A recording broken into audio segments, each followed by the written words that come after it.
కొత్త కాంగ్రెస్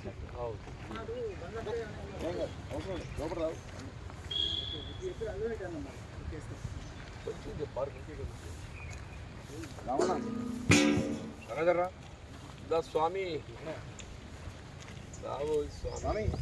మహాత్ముడు జ్యోతిబా పూలే గారి జయంతి ఉత్సవ కార్యక్రమం సందర్భంగా జగిత్యాల పట్టణంలో ఈ జయంతి కార్యక్రమాన్ని నిర్వహించారు.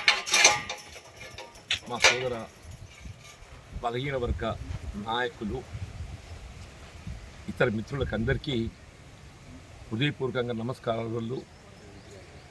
జ్యోతిబా పూలే జయంతి శుభాకాంక్షలు తెలియజేస్తూ, అంటే మొత్తం దేశంలోనే జ్యోతిబా పూలే గారు ఒక గొప్ప సామాజిక సంఘ సంస్కర్త అని చెప్పక తప్పదు.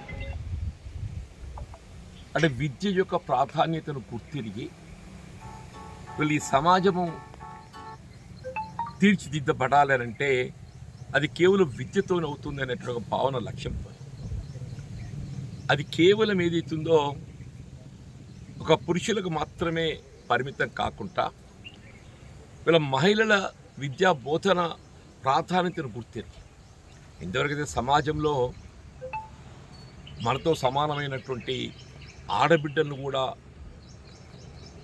వారిని మనతో సమాన స్థాయికి ఎదగడానికి ప్రోత్సహించగలిగినప్పుడే సమాజం వృద్ధి చెందుతుందనే ఒక భావనతో మనను వారి సతీమణి సావిత్రిబాయి గారిని ఒక విద్యావంతురాలని చేయటమే కాకుండా ఆమె జీవితాన్ని ఇవాళ బాలికల విద్యా బోధన కొరకు, ఆడబిడ్డల విద్యా బోధన కొరకు ఏదైతుందో అంకితమయ్యే విధంగా తీర్చిదిద్దినటువంటి ఒక గొప్ప సామాజిక సంస్కర్త అని చెప్పండి.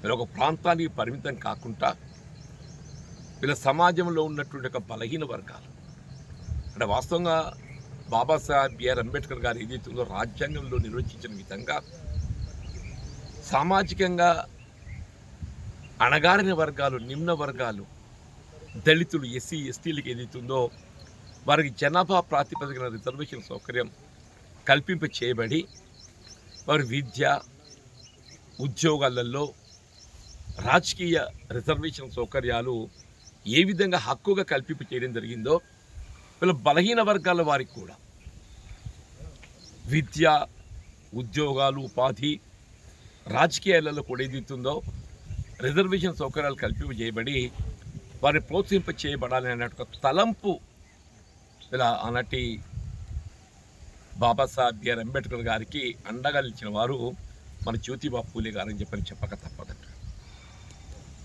దాని పర్యవసానం ఈరోజు కొంతవరకు ఫలితాలు పొందుతున్నాం. కానీ ఈరోజు మనం పొందుతున్న ఫలాలు ఏదైతుందో కొంతమేరకు అని చెప్పక తప్పదంట. దళితులు ఏ విధంగా ఎస్సీ ఎస్టీలకు మరి ప్రత్యేక రిజర్వేషన్ సౌకర్యాలు జనాభా ప్రాతిపదికన కల్పింపజేయడం జరుగుతుందో, బలహీన వర్గాలు కూడా ఏదైతుందో వారి జనాభాను పరిగణలోకి తీసుకొని ఆ జనాభా దామాషకు అనుగుణంగా రిజర్వేషన్ సౌకర్యం కల్పింప చేయబడాలి, వారికి మరి ప్రోత్సాహం కల్పింప చేయాలనేటువంటి ఒక ఆలోచనకు మరి రూపకల్పన చేయబడే విధంగా ఇవాళ రాజకీయ పక్షాలన్నీ కూడా ఐక్యం కావాల్సినటువంటి ఒక సమయం ఆసన్నమైందని చెప్పండి, హర్షించదగ్గ విషయం అని చెప్పండి. వీళ్ళు 42% రిజర్వేషన్ సంబంధించి మరి గవర్నర్ గారు కూడా వారు ఆమోదం తెలపడము. మరి దీనికి ఏదైతుందో ఇక్కడ వాస్తవంగా వీళ్ళ ఏ ఇందిరా సుహాని కేసును మనం ఉదాహరణ తీసుకుంటామో ఆ ఇందిరా సుహాని కేసులో 50% నిబంధన అనేది ఇది లేదు.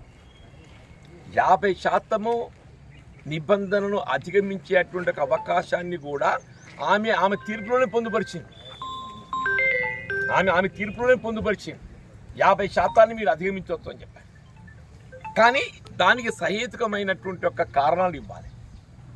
ఏ పరిస్థితుల్లో మనం 50% రిజర్వేషన్ను అధిగమించబోతున్నాం అనేది స్పెసిఫిక్ ఏదైతుందో ఆ సహేతుకతను ఏదైతుందో నిర్ధారించాలి. అంతే పేర్కొని తప్ప ఏదైతుందో 50% అధిగమించకూడదని ఎక్కడ పేర్కొని లేదు చెప్పండి.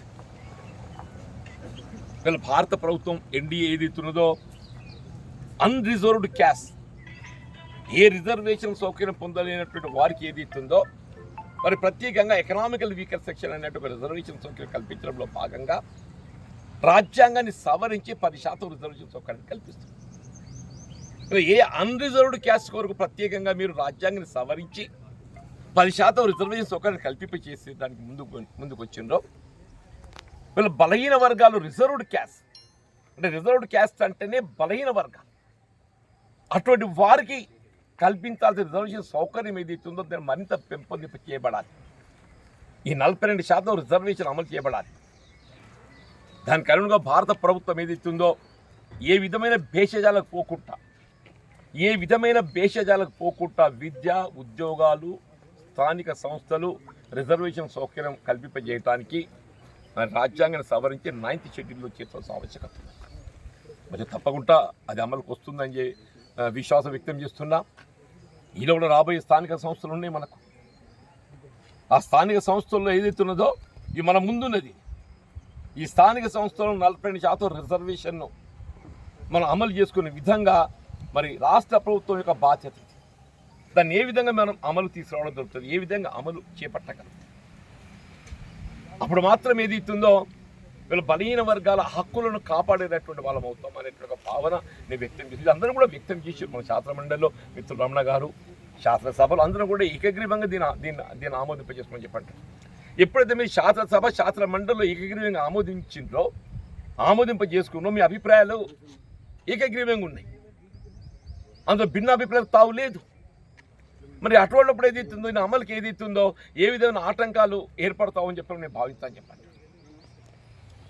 రాష్ట్ర ప్రభుత్వం ఇవాళ రేపు రాబోయే స్థానిక సంస్థల ఎన్నికలు ఆరంభంగా వస్తే మనకి ఇది ఈ స్థానిక సంస్థలు కానీ జరిపి చైర్పర్సనే కానీ మున్సిపల్ కౌన్సిలరే కానీ మున్సిపల్ చైర్పర్సనే కానీ అన్నింట్లో కూడా 42% రిజర్వేషన్ బలహీన వర్గాలకు అమలు చేయబడే విధంగా మరి ప్రభుత్వం తగు చర్యలు చేపట్టాలి. చట్టాన్ని దాన్ని ఆ విధంగా మరి రూపొందింప చేయాలి. ఆ బాధ్యత రాష్ట్ర ప్రభుత్వం ఉందని చెప్పి నాకు భావన వ్యక్తం చేస్తున్నా. ఏదైనా మరి ఈరోజు ఆ మహాత్ముడు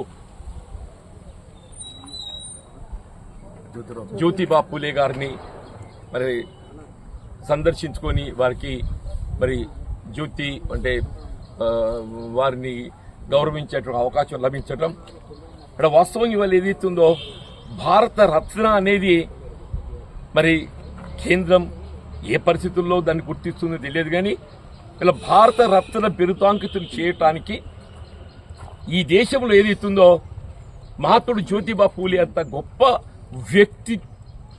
వ్యక్తిత్వం వేరెవరికైనా ఉంటుందని చెప్పి నేను భావించానని చెప్పండి. మరి ఇవాళ జగిత్యాల గడ్డ మీదకి వెళ్ళి మిత్రులు రమణ గారు ఉన్నారు. అందరం కూడా ఏదైతుందో ఏకగ్రీవంగా జ్యోతిబా పూలే గారికి భారతరత్న బిరుదాంకితం చేయాలని చెప్పని మనం కేంద్ర ప్రభుత్వం భారత ప్రభుత్వానికి నివేదించి మరి దీన్ని రాబోయే మళ్ళీ జ్యోతిబా పూలే నాటికి ఏదైతుందో వారి భారతరత్న బిరుదాంకితునిగా మనం గౌరవించుకునే విధంగా ఇది కార్యరూపం దాల్చాలని చెప్పని నేను కోరుకుంటూ సెలవు తీసుకుంటున్నా. జై హింద్.